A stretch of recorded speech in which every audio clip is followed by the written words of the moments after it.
کہ بہت ساری جائز خواہشات ہیں جن کو شریعت نے کیا رکھا ہے؟ جائز رکھا ہے. حرام خواہشات پہ پابندی. اور جائز خواہشات کیا ہیں؟ نکاح بھی ایک جائز خواہش ہے، تو میں بتاتا ہی رہتا ہوں بیان میں. زوجہ کے پاس جانا، اپنی خواہش پوری کرنا، یہ جائز ہے، اور اس پر نبی صلی اللہ علیہ وسلم نے فرمایا ثواب ملتا ہے. صحابہ نے عرض کیا یا رسول اللہ، اپنی زوجہ سے خواہش پوری کرنے میں تو ہماری اپنی خواہش پوری ہوتی ہے، اس میں ثواب کیوں ملتا ہے؟ آپ نے فرمایا تم میں سے کوئی شخص اپنے آپ کو حرام سے بچا لیتا ہے تو یہ حرام سے بچانا کیا ہے؟ ثواب ہے. اس کے کیونکہ اس میں برکتیں بہت ہیں. نیک اولاد ملتی ہے انسان کو، اس کا ذہن صاف رہتا ہے، سارا دن صاف ستھرے دماغ کے ساتھ بازار میں گھومے گا، تو اس لیے، اور محبت بڑھے گی دونوں میں، اس لیے اس پہ کیا رکھا شریعت نے؟ ثواب رکھا. بلکہ ہمارے شریعت نے تو اور ترغیب دے دی جو میں بیان میں بتاتا رہتا ہوں. تو یہ جائز چیز ہے نا. اور شریعت نے کیا رکھا؟ رشتہ داروں سے محبت. دل بھی چاہتا ہے انسان کا جو اپنے خونی رشتے ہیں ان سے انسان کو محبت ہو، بشرطے کہ اس کا دل سلامت ہو. اگر آپ کا دل سلامت ہے تو آپ کو بھائیوں اور بہنوں سے محبت ہوگی، والدین سے محبت ہوگی، اگر دل سلامت ہے آپ کا. دیکھو انسان گدھا پالتا ہے نا، گدھا، تھوڑے دنوں میں اس انسان کو گدھے سے محبت ہو جاتی ہے، بشرطے کہ یہ پالنے والا خود انسان ہو، گدھا نہ ہو. یہ خود بھی اگر گدھا ہے تو پھر نہیں ہوگی. یہ انسان کی فطرت ہے. تو اب آپ بتاؤ، بچپن میں بہن بھائی جنہوں نے ایک ہی ماں کے پیٹ سے جنم لیا، ایک ہی خون سے، ایک ہی گوشت سے اللہ نے دونوں کو بنایا، ایک ہی چھاتی سے دونوں نے دودھ پیا، اور کئی سالوں تک اکٹھے کھیلتے رہے. بچپن میں بہن بھائی کیسی محبت کرتے ہیں، کیسا کھیلتے ہیں آپس میں، اور بستر پہ کیسا چپک چپک کے سوتے ہیں. وہ بہن بھائیوں کو ایک جگہ، بھائیوں ہو یا بہنیں ہو، چھوٹے چھوٹے بچے جو ہوتے ہیں، ایک ہی بستر پہ سب کو ڈال دو، وہ کلا بازیاں ایک دوسرے پہ کھاتے کھاتے سو جائیں گے. کئی سال کا عرصہ ہے، طویل عرصہ ہے جس میں وہ اس طرح سے محبت کے ساتھ رہتے ہیں. کتنا گہرا رشتہ، بلڈ بھی ایک ہی باپ نے جنا، ایک ہی ماں نے جنا، اور کئی سال ایک ہی برتن میں بیٹھ کے کھایا، کئی سال ایک ہی ساتھ چپک چپک کے سوتے رہے، باتیں کرتے رہے اور کھیلتے رہے، کودتے رہے، اور بڑے ہو کر پھر ایسے ایک دوسرے کو بھول جاتے ہیں. تو یہ جو بھول جائیں گے یہ گدھے ہوں گے کہ نہیں ہوں گے؟ یہ انسان ہے کیا؟ تو گدھے ہیں یہ. تو انسان کی فطرت کیا ہے؟ وہ اپنے بہن بھائیوں سے، بول لو نا یار، محبت کرتا ہے. تو یہ خواہش ہے، شریعت نے اس خواہش کو پورا کرنے کا حکم بھی دیا، اور اللہ کی کیسی رحمت ہے، اس خواہش کو پورا کرنے پر ثواب بھی رکھ دیا کہ تمہاری اپنی بھی اندر کی خواہش ہے تو اس کو پورا کرو، ثواب ملے گا. دیکھو صدقہ دینا ایک اجنبی کو، اس میں ثواب ہے، اور اپنے قریبی رشتہ دار کو صدقہ دینا ڈبل ثواب ہے. مجھے بات بتاؤ، دل کیا چاہتا ہے؟ اپنے قریبی ریلیٹو کو صدقہ کرنے کا زیادہ دل چاہتا ہے یا دور کے آدمی کو؟ قریبی رشتہ. دل بھی یہی چاہتا ہے یار یہ اپنا ہے. اپنے کو غم میں دیکھ کر افسوس زیادہ ہوتا ہے، دوسروں کو غم میں دیکھ کر اتنا افسوس نہیں ہوتا. دوسروں کے تو ہمیں حالات پتہ چلتے رہتے ہیں، یہ ہو گیا، فلاں کا ایکسیڈنٹ ہو گیا، فلاں کا یہ ہو گیا، ایسے دھچکا نہیں لگتا. اپنے بھائی بہنوں میں سے کسی کی اطلاع آ جائے، ایک دم انسان پریشان ہوتا ہے نا، ترس آنے لگتا ہے اس کو. تو شریعت نے کیا کہا؟ غیر کی مدد کرو گے تو بھی ثواب ملے گا، اپنوں کی کرو گے تو ڈبل. حالانکہ دل بھی یہ چاہ رہا ہے. یہی وجہ ہے کہ لوگ زکوٰۃ نکالنے سے پہلے علماء سے پوچھتے ہیں میں سگے بھائی کو دے سکتا ہوں؟ ان کو ڈر لگ رہا ہوتا ہے، بھائی یہ تو اپنا بھائی ہے، اس کو دینے کے تو کیا فائدہ، یہ تو اپنا ہی بھائی ہے، یہ تو اپنی ہی خواہش پوری ہو رہی ہے، اس لیے علماء سے پوچھتے ہیں. تو علماء کیا بتاتے ہیں؟ بھائی دگنا ثواب ہے بھائی بہن کو دینے میں. خالہ پھوپھی، یہ جو قریبی رشتے ہیں، چچا ماموں، دگنا ثواب ہے. یہ محرم رشتے ہیں، اور اس میں اپنا دنیا کا فائدہ بھی ہے کہ جب آپ اپنے قریبی پہ خرچ کریں گے تو اس کے دل میں بھی آپ کی محبت بڑھے گی، اور اس محبت بڑھنے کا آپ کو فائدہ ہوگا. اجنبی کو دیں گے تو اس کے ساتھ تو آپ کا کوئی لینا دینا ہے ہی نہیں. وہ نکل لیا پتلی گلی سے، یہ پیسے وہ نکل گیا، پھر اگلے دن آئے گا بھائی کچھ، اتنا ہی تعلق رہے گا اس کا. اپنے قریبی کو دیا تو ڈبل فائدہ، ثواب ڈبل ہو گیا، دنیا کے فائدے بھی حاصل ہوں گے، اس کے دل میں آپ کی محبت بڑھے گی. اس سے آپ کو کیا فائدے ہوں گے؟ آپ کی مخالفت کم ہو جائے گی، خاندان میں، معاشرے میں آپ کی عزت آپ کے خاندان میں بڑھ جائے گی. عزت تو اپنے خاندان ہی میں ہوتی ہے اصل. باہر والے تو السلام علیکم وعلیکم السلام نکل لیے، ان کا کیا لے, وہ آپ کی عزت اگر کر بھی لیں گے تو کتنا ٹائم کریں گے, اور کریں گے بھی تو جب تک آپ کے اندر کچھ صفات ہیں, نہیں ہے تو بھائی وعلیکم السلام. اور جس کے ساتھ رہتے ہو وَفَصِيلَتِهِ الَّتِي تُؤْوِي, قرآن کہتا ہے وہ خاندان جو تمہیں ٹھکانہ دیتا ہے, تو اس سے آپ کے تعلقات کیا ہو جائیں گے, اچھے, اور اس سے آپ کو دنیا کا فائدہ بھی ہوگا. تو ہمارا اپنا دل بھی چاہتا ہے کہ یار رشتہ داروں کے ساتھ حسن سلوک کریں, اور اللہ کیا کہتے ہیں, اس خواہش کو بولو بھائی پورا کرو. تو اللہ کتنے اچھے ہو گئے, کیا خیال ہے بھائی, شریعت کتنی زبردست ہے. ہمارا دل بھی چاہ رہا ہے, اللہ کہہ رہی ہے اس دل کی خواہش کو پورا کرو, اس پہ ثواب ملے گا. بیوی بچوں کو کھلانے کا دل کرتا ہے, ایسے یوں یوں یوں کر رہے ہیں, کوئی کہہ رہے یوں, ایسے کنفیوز کر رہے ہیں, نہ یوں کر رہے ہیں نہ یوں کر رہے ہیں بھائی. دل چاہتا ہے کھلانے کا, ہر ایک کا دل چاہتا ہے یار. آپ کسی دوسرے پہ بچوں پہ صدقہ کرو, 100 روپے کرو گے نا تو 100 روپے بھی آدمی سوچتا ہے آج میں نے کسی کو 100 روپے کھلائے. اپنے بچوں کے لیے روزانہ کتنی کتنی لوگ چیزیں لے کر آتے ہیں, پارکوں میں گھماتے ہیں اور ان کو کھلاتے ہیں, فروٹ لا کے دیتے ہیں. دل بھی چاہتا ہے کہ اپنے بچوں پہ زیادہ خرچ ہو, تبھی غیر مسلم بھی کر دیتے ہیں اپنے بچوں, ہندو بھی کرتے ہیں, حالانکہ ان کا تو آخرت پر ایمان نہیں ہے, لیکن اپنی اولاد ہے تو دل چاہتا ہے خرچ کرو. لیکن اللہ نے بھی ہمیں کیا کہا کہ جب خرچ کرو تو سب سے پہلے کون ہے, اپنی بیوی اور اپنے, یہ اپنی بیوی جو میں کہہ رہا ہوں نا, جان بوجھ کر اپنی اپنی کہہ رہا ہوں. آج کل دوسروں کی بیویوں پہ بھی لوگ خرچ کر رہے ہیں, دوسروں کے بچوں پہ کوئی خرچ نہیں کرتا, دوسروں کی بیویوں پہ خرچ کرنے کا فیشن آج کل معاشرے میں چل پڑا ہے. تو اپنی زوجہ پہ, اپنے بچوں پہ خرچ کرنے کا دل بھی چاہتا ہے اور شریعت ترغیب. اپنے والدین پر خرچ کرنے کا دل بھی چاہتا ہے اور شریعت ترغیب بھی دیتی ہے. اگر دل سلامت ہو تو خدا کی قسم والدین کی خدمت میں جو مزہ آتا ہے دنیا کے کسی کام میں اللہ نے وہ مزہ رکھا ہی نہیں ہے. یہ تو ہمارے دل خراب ہو گئے نا. بوڑھی ماں آپ کے گھر کے علاوہ کسی اور کے گھر میں رہ لے دوسرے بھائی کی, یہ کیسے برداشت ہوتا ہے بھائی؟ ماں ہے بھائی, ہمارے گھر میں رہے گی. وہ میں نے بتایا تھا نا سعودی عرب میں جھگڑا ہو گیا تھا اس پہ. ماں بوڑھی ہو گئی, ایک بیٹا ادھر رہتا ہے, ایک دوسرا بیٹا ادھر رہتا ہے. ایک بیٹا کہہ رہا ہے بوڑھی ماں میرے ساتھ رہے گی, دوسرا بیٹا کہہ رہا ہے بوڑھی ماں. بھائی گھر میں اگر بوڑھا باپ نہ ہونا اور بوڑھی ماں نہ ہو, وہ گھر کم ہے ہوٹل زیادہ ہے. گھر بنتا کس سے ہے؟ ماں باپ سے. اگر گھر میں والدین نہیں ہیں تو وہ گھر نہیں ہے. والدین وہ ذات ہوتے ہیں جو بھائی بہنوں کو جمع کر دیتے ہیں ایک جگہ. اگر والدین نہ ہوں تو بھائی بہنوں کا بھی رشتہ آہستہ آہستہ کمزور ہونا شروع ہو جاتا. تو اس لیے اللہ نے جن لوگوں کو والدین کی نعمت سے نوازا ہے نا, تو اس نعمت کی قدر کرو, اس نعمت کی قدر کرو. نبی صلی اللہ علیہ وسلم نے ارشاد فرمایا کہ اس شخص پر اللہ کی لعنت ہے جس کو بوڑھے والدین میں سے دونوں یا کوئی ایک ملا اور اس نے ان والدین کی خدمت کر کے جنت اپنے اوپر واجب نہ کر لی. اتنا بہترین آپشن اللہ نے جنت کمانے کا دیا تھا اور اس نے یہ آپشن ضائع کر دیا. کسی بزرگ کی خدمت میں وہ اللہ نے ثواب نہیں رکھا جو ثواب اللہ تعالیٰ نے والدین کی خدمت میں رکھا ہے. میرے نانا انتقال ہو گیا, اللہ ان کی مغفرت فرمائے, حضرت مولانا عبد الرحیم رائے پوری رحمہ اللہ تعالی, جو ہندوستان کے بہت بڑے بزرگ گزرے ہیں, ان کی خدمت میں گئے اور عرض کیا کہ حضرت آپ کے پاس آیا ہوں آپ سے دعا کروانے کے لیے. کیوں آیا ہوں؟ دعا کروانے کے لیے. تو میں نے اپنے نانا سے خود سنا, فرمایا کہ مولانا عبد الرحیم رائے پوری رحمہ اللہ تعالی نے فرمایا کہ تمہارے والدین زندہ ہیں؟ فرمایا ہاں. فرمایا پھر میرے پاس آنے کی کیا ضرورت ہے؟ سمجھ میں آ رہی ہے بات؟ پھر میرے پاس آنے کی کیا ضرورت ہے؟ ان کی خدمت کر کے ان سے دعا لو.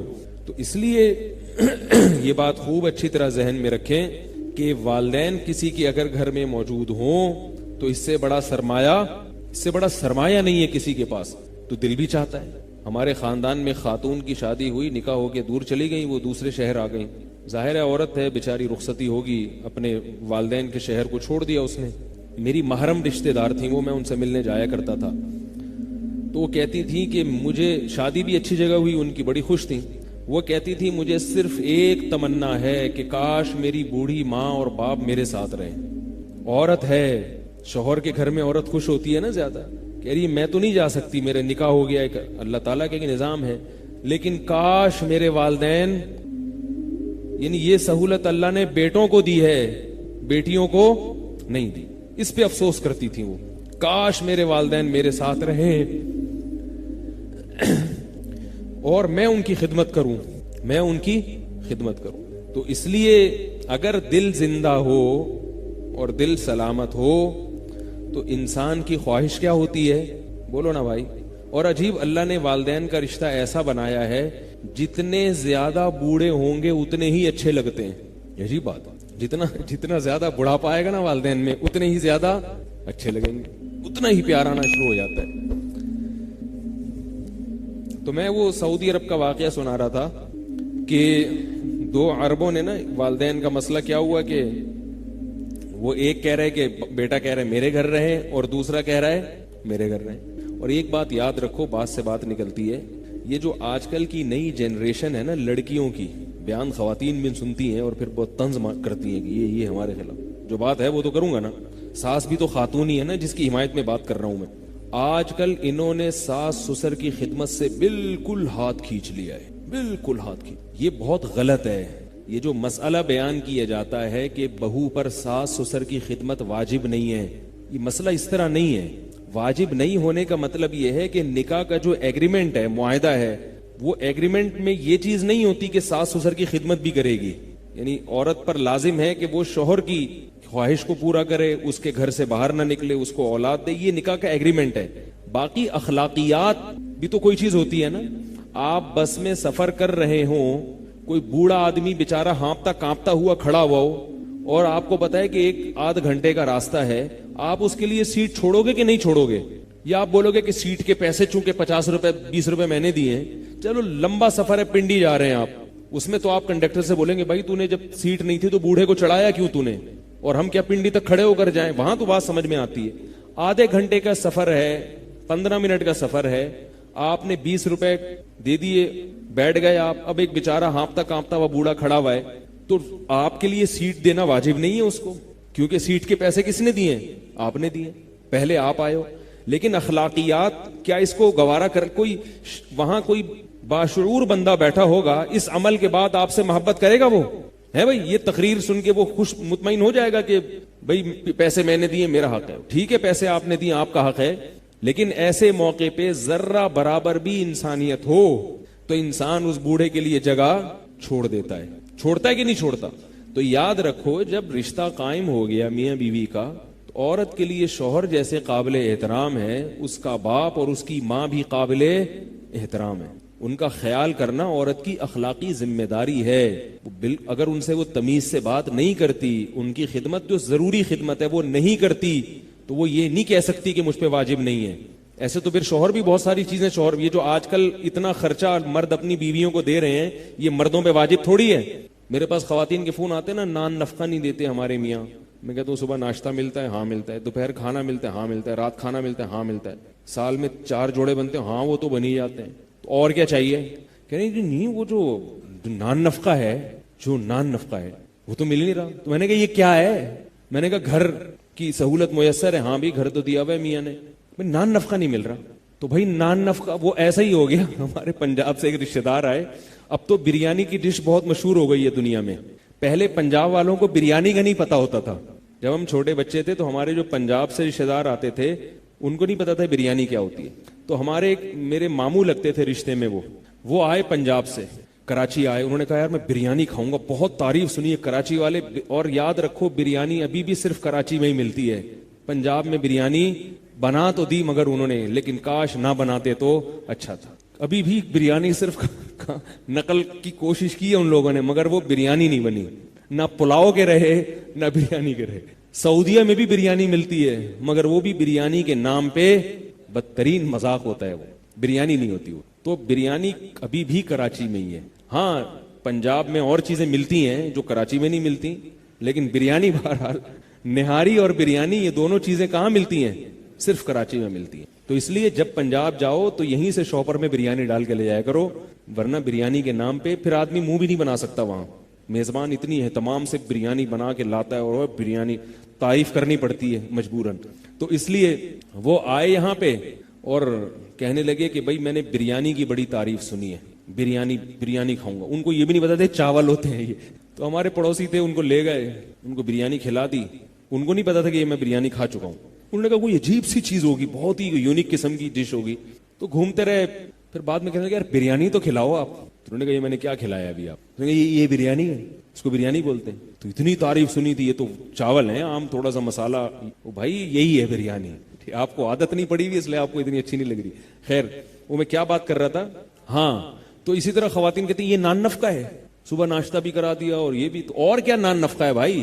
ان کا نان نفقہ یہ ہے کہ ہر تقریب پہ نیا جوڑا, جب بھی کسی کی شادی ہوگی نئے کپڑے بنیں گے, پھر میکڈونلڈ, صحیح ہے نا, پھر 2 دریا پہ جانا ہے ہر ہفتے, یہ ساری چیزیں ملا ملو کے, پھر میرا سالہ آ رہا ہے اس کی دعوت, پھر ساس آ رہی ہیں پھر اس کی دعوت, پھر فلانا آ رہا ہے, پھر وہ ایک بیچارے پر نا ایک اس کو نان نفقہ کہتے ہیں.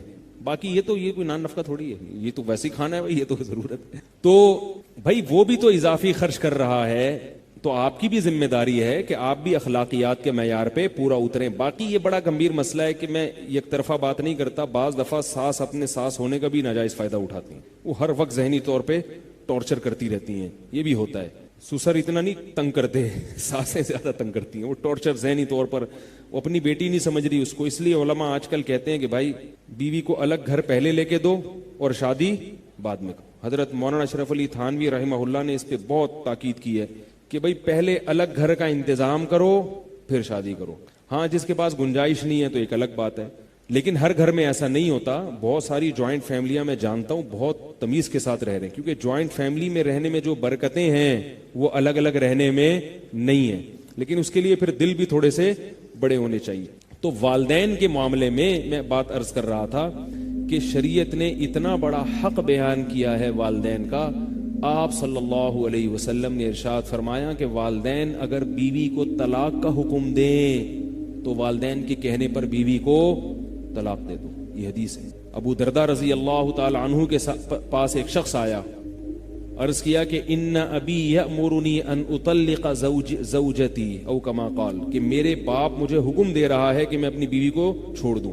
حضرت ابو درداء نے کیا فرمایا سمعت النبی صلی اللہ علیہ وسلم, میں نے محمد صلی اللہ علیہ وسلم کو یہ کہتے ہوئے سنا, رضا الرب فی رضا الوالد وسخط الرب فی سخط الوالد, خدا کو رب کو خوش کرنا ہے تو باپ کو خوش رکھو, رب کو ناراض کرنا ہے تو باپ کو ناراض کر. کیا مطلب؟ باپ اگر کہہ رہا ہے تو اس کو چھوڑ دو. حضرت عمر رضی اللہ تعالی عنہ نے اپنے بیٹے کو کہا کہ بیوی کو طلاق دے دو. انہوں نے نبی سے پوچھا, آپ صلی اللہ علیہ وسلم نے فرمایا باپ کی اطاعت کرو. تو جو باپ کا حکم ہے ماں کا بھی وہی ہے.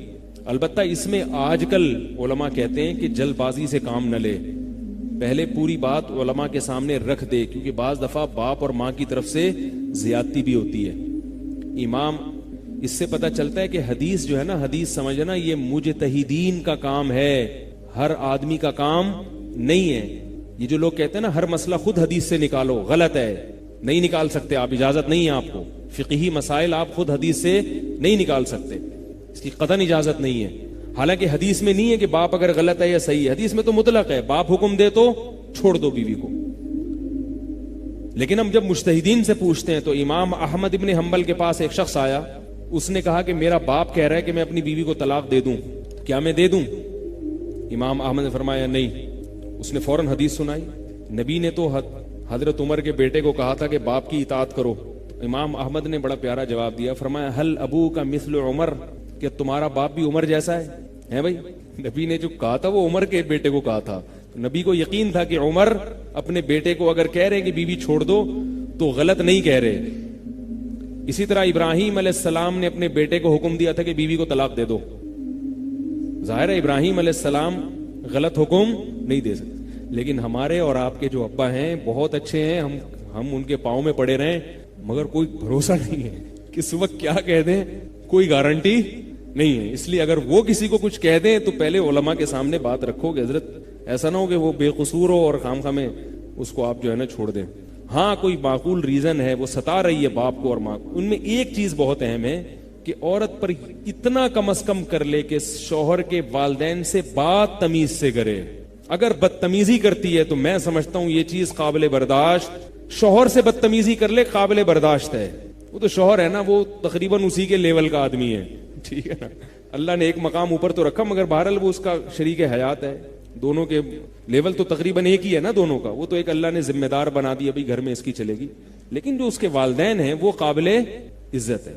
تو یہ چیزیں جو ہے نا بہت ضروری ہیں. تو والدین کی میں بات کر رہا تھا کہ ہمارا دل چاہتا ہے. اچھا اس سے ایک چھوٹا سا مسئلہ یہ بھی بتا دوں کہ دیکھو نبی صلی اللہ علیہ وسلم نے حضرت عمر کو حکم دیا کہ اپنے بیٹے کو حکم دیا بیوی کو طلاق دو. حضرت ابو بکر نے بھی حکم دیا تھا اپنے بیٹے کو کہ اپنی بیوی کو طلاق دو. اسی طرح ابراہیم علیہ السلام نے حکم دیا اپنے بیٹے کو کہ اپنی بیوی کو طلاق دو. اس سے کیا پتہ, ابو دردہ کے پاس ایک شخص آیا, ابو دردہ رضی اللہ عنہ نے فتویٰ دیا کہ زوجہ کو, حضرت ابو دردہ کا مقام فقہا صحابہ میں فقہا میں ہوتا ہے.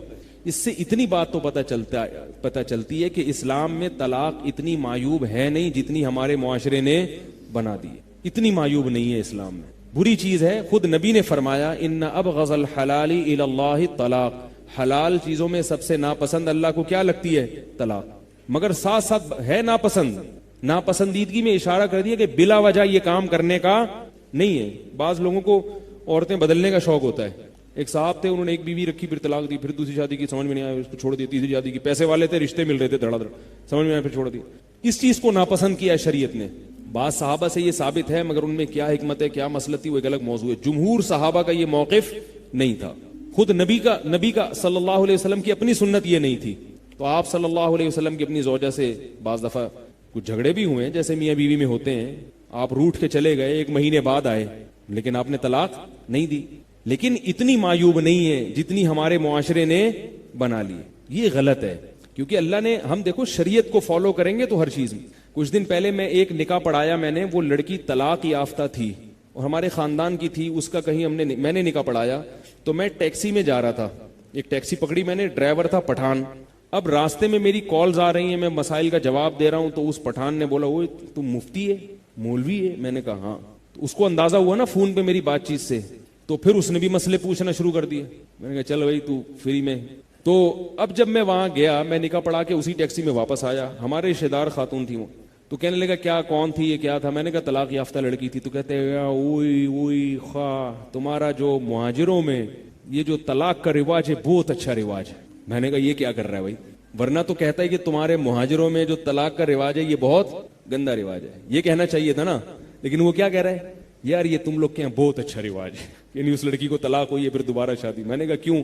کہہ رہے یار ہمارا بیوی سے ہمارا شادی ہوا, ہمارا پورا زندگی خدا قسم برباد ہو گیا. نہ ہم کو وہ پسند آتا ہے نہ اس کو ہم پسند آتا ہے, سارا زندگی ہمارا برباد ہو گیا یار. تو میں نے کہا پھر دوسری کر لیتے. کہہ رہا دوسری شادی بھی نہیں کرنے دیتا ہے یار ہمارا. میں نے کہا اس کو چھوڑ دیتے. کہہ رہا وہی تو بولتا ہے اس کو نہیں چھوڑ سکتی, اس کو ہم نہیں چھوڑ سکتے. کہہ رہے ہمارا خاندان میں پٹھانوں میں طلاق نہیں ہے. تو وہ مجھے اس کا اسٹائل بڑا اچھا لگ رہا تھا.